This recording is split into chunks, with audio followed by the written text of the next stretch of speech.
드디어 기다렸던 순간이 왔습니다. 그동안 이더리움에만 몰렸던 투자 자금이 이제 알트코인 전체로 흘러들어가고 있습니다. 14일 기준으로 상위 10개 코인을 빼고 계산한 글로벌 알트코인 시장의 규모가 무려 430조 원을 넘어섰는데요. 하루 만에 거의 4% 가까이 급등한 거죠. 이게 얼마나 의미 있는 움직임이냐면요. 투자자들을 짓눌렀던 매도 압력이 드디어 소진되면서 알트코인 시장이 본격적인 순환 사이클에 들어갔다는 신호로 해석되고 있습니다. 시장에서는 이더리움 다음은 알트코인 차례라는 기대감이 다시 살아나고 있어요. 지금은 조금 밀리고 있지만 오늘은 한때 에이다가 폭등했는데요.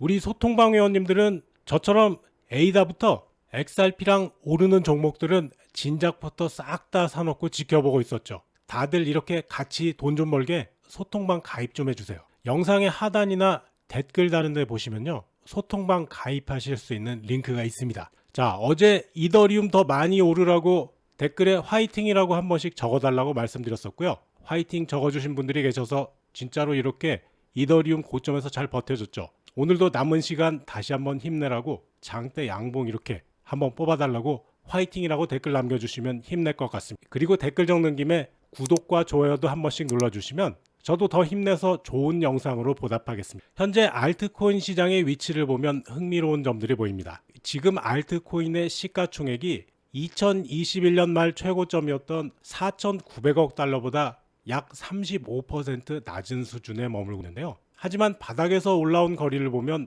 거의 2배 가까이 상승한 상태입니다. 중요한 건 기술적인 관점에서 봤을 때 이번 반등이 상당히 의미가 있다는 거예요. 알트코인 전체 시가총액이 2022년 말과 작년 중반에 각각 저항선 역할을 했었던 3천억 달러 선을 뚫고 올라온 다음 비교적 안정적으로 그 위쪽을 지켜내고 있거든요. 시장에서는 묵직했던 매물대를 드디어 넘어섰다면서 매도 압력이 한풀 꺾였다고 보고 있습니다. 물론 마냥 낙관만 할 수는 없는 상황이긴 합니다. 현재 시가총액 회복세가 이어지고는 있지만 여전히 넘어야 할 산이 있어요. 바로 전고점인 4,900억 달러 선인데요. 이 구간은 여전히 강력한 저항선으로 작용할 가능성이 높다는 게 전문가들의 분석입니다. 하지만 이런 신중론에도 불구하고 알트코인 시장이 드디어 본격적인 상승 궤도에 올랐다는 신호들이 곳곳에서 감지되고 있는 건 분명해 보입니다. 사실 지금 우리가 목격하고 있는 건 단순한 가격 상승이 아니라 시장 자체의 근본적인 변화라고 할 수 있습니다.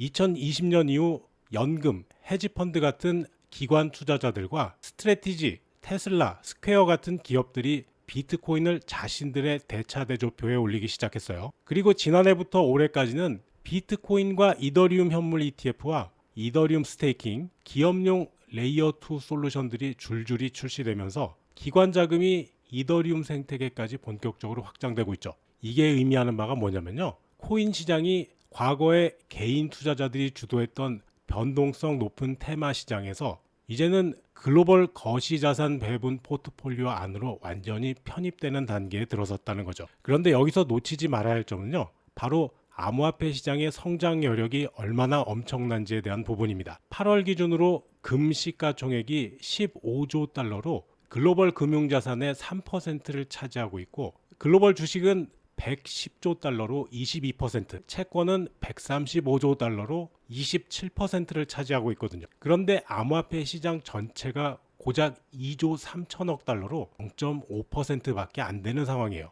만약에 비트코인과 이더리움이 디지털 실물 자산과 네트워크 자산으로서 금만큼만 포트폴리오에 편입된다면 시가총액이 최소 6배는 더 커질 여지가 있다는 계산이 나옵니다. 이게 바로 2000년대 초 금 ETF 상황과 비슷한 맥락인데요. 당시에도 처음엔 반대 목소리가 컸지만 결국 금은 지금까지도 꾸준히 오르고 있잖아요. 물론 변동성은 여전히 존재할 수밖에 없습니다. 암호화폐는 24시간 거래되고 레버리지 파생 상품 비중이 높아서 단기 변동성이 금이나 주식보다 2배나 높거든요. 연준 금리나 규제 이슈 같은 거시경제 이벤트에도 즉각적으로 반응하기 때문에 암호화폐 같은 경우 1년 후의 가격 예측하기가 어렵습니다. 하지만 장기적으로는 우상향 압력 분명히 존재합니다. 공급 측면에서는 비트코인 반감기 그리고 이더리움 소각 이런 것 때문에 순 발행량이 지속적으로 줄어들고 있고요. 수요 측면에서는 ETF로 진입 장벽이 급격히 낮아지면서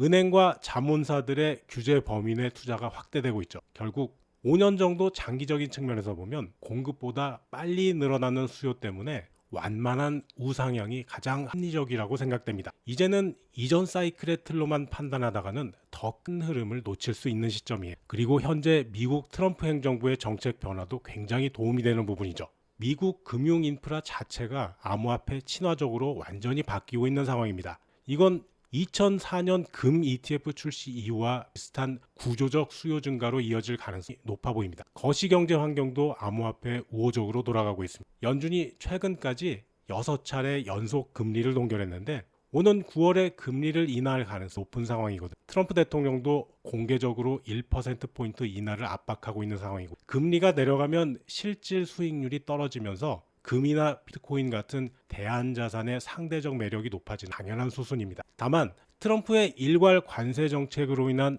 달러 강세는 단기적으로 변동성을 키울 수 있는 요인이긴 해요. 하지만 중장기적으로 보면 무역 충격이 미국 성장을 둔화시키면서 달러 약세로 전환될 가능성이 충분하죠. 결국 트럼프 재임 기간 동안은 친암호화폐 정책과 완화적인 금리 환경이 맞물리면서 중장기 상승 기대감을 더욱 강화시키고 있는 상황입니다. 그런데 여기서 한 가지 더 자세히 짚고 넘어가야 할 부분이 있어요. 바로 앞서서 언급했던 4,900억 달러라는 저항선에 대한 얘기인데요. 이게 정확히 뭘 의미하는지 명확하게 알아두실 필요가 있습니다. 4,900억 달러는 비트코인이나 이더리움 같은 상위 10개 코인을 제외한 나머지 알트코인 전체의 시가총액 합계를 말하는 거. 2021년 말 형성된 이 지는 알트코인 자금이 역사상 가장 많이 몰렸던 지점이라서 이후 차트 분석에서 계속 수평 매도벽 역할을 해왔습니다. 왜냐하면 전고점 근처에서 매수했던 투자자들이 본전을 찾기 위해서 대기하고 있기 때문에 시가총액이 그 구간에 접근하면 차익 실현과 본전 매물이 동시에 쏟아져 나오는 경향이 강하거든요. 그래서 기술적 분석에서는 이런 구간을 심리적 저항선이라고 부르는 겁니다. 사실 이 4,900억 달러 저항선이라는 것도 결국은 단기적인 시각에서 바라본 관점일 수가 있어요. 과거 2017년부터 20년 사이클 보면요. 당시에도 전고점 저항은 분명히 존재했지만 결국 돌파된 후에는 새로운 상승 랠리가 시작됐거든요. 더 중요한 건 이번에는 근본적으로 다른 환경이라는 점입니다. 알트코인 100종목 기준으로 기관 보유 비율이 2019년 7%에서 올해는 27%까지 늘어났다고 합니다. 장기 자금의 특성상 저항선을 돌파한 뒤에도 이 물량이 쉽게 풀리지 않는 효과가 커지는 거죠. 게다가 이더리움과 레이어2 스테이블 코인 결제 수수료 총합이 2021년 고점 대비 3.1배로 늘어나면서 초 펀더멘털도 확실히 확대됐고요. 시가총액 대비 수수료 비율로 계산해보면 과거 동일한 밸류에이션을 적용했을 때 이 4,900억 달러는 오히려 공정가치의 하한선에 가깝다는 분석도 나오고 있습니다. 결국 4,900억 달러가 저항선이라고 부르지만 이번에는 그냥 단순히 뚫고 지나가는 수준이 아니라 새로운 출발점이 될 가능성이 높아 보입니다. 그런데 오늘 업비트에서 종목들의 움직임을 분석해보면 흥미로운 패턴이 나타나고 있습니다. 지금 이 시간은 대체로 하락하고 있는데요. 이게 바로 4,900억 달러 전고점 아래에서 매수세와 매도세가 균형을 잡아가는 단계라는 걸 보여주는 거거든요. 업비트의 알트코인 지수로 환산하면 4,900억 달러는 약 6,900포인트까지 올라가야 되는데 현재 약 6,000포인트가 좀 안 되니까 13% 정도 여유가 남아있는 상황입니다. 그런데 여기서 주목할 점은 모든 섹터가 똑같이 움직이는 게 아니라는 거예요. 모놀리식 블록체인은 1.7% 오르고 있고 스마트 컨트랙트는 0.3% 오르고 있고 스테이블 코인 플러스 0.7% 이렇게 오르는 부분도 있지만 AI는 3.6% 내리고 디핀 2.3% 내리고 또 덱스 역시 3.8% 내리는 이렇게 하락 흐름을 보인다는 겁니다. 이게 무슨 의미냐면요. 핵심 인프라에는 자금이 남아있고 테마주들은 정리되는 방어적인 장세라는 겁니다. 이런 패턴은 사실 앞서서 언급했던 내용들과 완벽히 맞아떨어지는 부분이에요. 기관과 장기 자금이 선호하는 대형 체인과 스테이블 코인 섹터가 지수 상승을 이끌고 있으면서 저항 돌파를 준비하는 모습을 보이고 있거든요. 반대로 단타나 투기 자금에 몰렸던 테마 지수들은 급락하면서 과열을 해소하고 있습니다. 이건 돌파 전에 에너지를 비축하는 단계로 볼 수 있는데요. 자, 향후 2주에서 4주 정도를 예상해 보면요. 업비트의 알트코인 지수가 6,150포인트 지지가 유지되면 6,500포인트 단기 고점을 재도전하게 될 거고요. 9월 연준 회의 직후에는 6,900포인트 돌파를 시도할 가능성이 높아 보입니다. 자금 흐름도 최근 흐름처럼 먼저 이더리움, 솔라나, 에이다 같은 대형 체인으로 들어간 다음 이어서 레이어 2, RWA, 스테이블 코인 인프라로 순환할 걸로 예상됩니다. 결국 지금 상황을 정리해보면 4,900억 달러 저항선은 단기적인 경계선일 뿐이고 오늘처럼 핵심 인프라 지수가 상승을 주도하는 한 시장은 전고점 돌파를 차근차근 준비하고 있는 과정이라고 보시면 되겠습니다. 지금은 급등보다는 체력을 축적하는 국면이기 때문에 지수를 활용해서 강한 섹터와 약한 섹터를 구분하고 방어적으로 포지션을 조정하는 게 가장 현실적인 대응법입니다. 안정권에서는 업비트의 알트코인 지수 기준으로 6150에서 6300포인트 구간에서 이더리움, 솔라나, 에이다처럼 지수 비중이 큰 코인들만 분할 매수하시고 6900포인트를 넘어가면 모놀리식 레이어 2, RWA 지수 구성 종목으로 포지션을 확대하는 전략이 합리적이라고 생각합니다. 현재로서는 AI와 덱스 지수는 뉴스가 나올 때만 짧게 대응하고 그렇지 않으면 관망하는 게 좋겠습니다. 무엇보다 중요한 건 이제는 과거 사이클과는 완전히 다른 시장 환경에서 새로운 성장 스토리가 시작되고 있다는 점입니다. 자, 오늘 얘기 좀 길었죠?